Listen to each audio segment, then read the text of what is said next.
Well, howdy, howdy. We are back. I got some light. I got a new light shining on my face so you can see my beautiful bald head. Yeah, I know that's what y'all want to see. So, well, we made it. We made it through the eclipse, and we're all still here. So I guess we're all clear, right? And yeah, let's just jump right in here to see what we got for today. And today we're going to be going over one of my memory verses for one of my classes, and this is one of my favorite. Actually, it's become one of my favorite. And it is, before I formed you in the womb, I knew you, and before you were born, I consecrated you. I appointed you a prophet to the nations. And we'll just keep going there, going from there. Then I said, "Oh Lord God, behold, I do not know how to speak, Hmm. for I am only a youth." But the Lord said to me, "Do not say, I am only a youth, for to all whom I send, you shall go, and whatever I command you, you shall speak. Do not be afraid of them, for I am with you to deliver you, declares the Lord." Then the Lord put out his hand and touched my mouth and said to me, "Behold, I have put my words in your mouth. See, I have set you this day over the nations and over kings to pluck up and break down, to destroy and overthrow, to build and to plant." And that's just a powerful section here. And actually, I think it's tomorrow, we'll be going over Isaiah 6, and you will see Isaiah's call. And much like Jeremiah's call, there is a touching of the mouth in that one. I want to give it away, but you can go ahead and read Isaiah 6 ahead of time if you want to and check that out. But just that one verse is just so powerful. I mean, especially for today. And, especially with the abortions and things like that, and callings on people's lives, of course. But before I formed you in the womb, I knew you. I mean, that's pretty powerful. And I mean, just think about that. Ponder on that for a minute. Before I formed you in the womb, I knew you. Before you were born, I consecrated you. So before your mom even thought about you, before your dad even thought about you, or if they didn't even think about it, it was just a mistake. Um, it's God already knew you. God already had He already knew who you were. He knew who you were going to be. Knew what you were going to do. Knew how you're going to live your life. Knew whether if you believe the sections of like Romans 9 and talking about election. And God already He already knew if you're going to choose Him, which path you're going to take.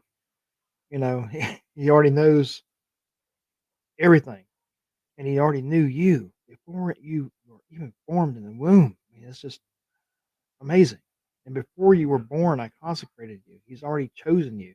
He's already planned out your life and given you, your personal calling on your life. And He has appointed you, whatever it is. I mean, you can fill in the blank on what that is. I appointed you a teacher. I appointed you a speaker. I appointed you an actress. I appointed you a engineer. There's so many things, so many ways you can serve God faithfully in what He's appointed you to do. And in here, of course, He appointed him as a prophet to the nations. And then we skip down here to do not say, I am a youth, for to all whom I send you, you shall go. Here's that arise and go part. He's following God is not just this. I'm gonna say this over and over and over again. I'm sure in these devotional things, but it's not just a get saved, have an emotional moment, and then I'm good. Everything's cool, and I can just go about my life as it was before. There's supposed to be a change. He's called each and every single one of us to go do something, whatever it is. Go be that prophet to the nations. Go and be that teacher to the students, or it's whatever He's called you for. We're supposed to be go, get up and go, arise and go, do something. And a lot of times it's like this. I mean, with Moses, it was the same kind of instance as this. Jeremiah's like, "Oh, what? No, I can't do that." It's like I can't even speak. I'm an ignorant youth, basically, is what he's saying. Like, I don't have the words, I don't have the eloquence, I don't have, nobody's going to listen to me. I'm just a young guy. You know, you want me to go tell all these leaders of these nations and stuff what God's telling them to do through me? It's kind of daunting, But God, He tells him, it's like what you see yourself as is not how I see you. He's like, do not say I am a youth. You are my called person. You are the prophet to the nations. I've appointed you. Don't call yourself what you thought you were. I'm going to send you. You're going to do this. Do not be afraid of them, for I am with you to deliver you, declares the Lord. And this is kind of a shorter one, but I mean, I'm not going to go in deep. I mean, there's plenty of places I could go to show and emphasize this verse, but we just need to sit on that and think about this passage and how it applies to yourself. And I mean, this is just enough. you know, Sometimes just a short passage is all you need, and a short message from God. It's like, as far as the application to the unborn children.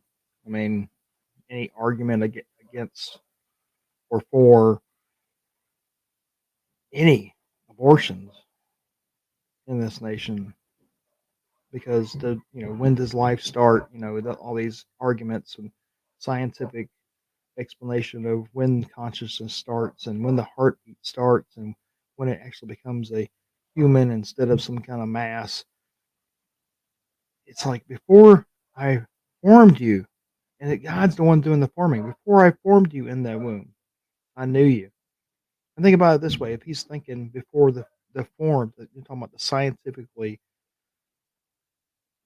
point of He formed the baby to where it looks like a baby, that it has a heartbeat, that it has consciousness. Before that point, God knew that baby. So if you take it that way, in that context, it still matters. It's still important. He still knows that baby. He still knows that person. That life is life as soon as it's created, whether it's conscious, whether it's formed or not, it's still life. Now, the arguments about the rape, incest, all those things, I don't know. I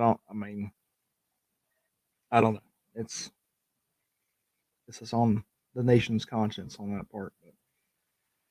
But anyways, it's been a good day after the solar eclipse. I'm glad everybody survived and is still here to see another day. And I will see y'all tomorrow. Peace out.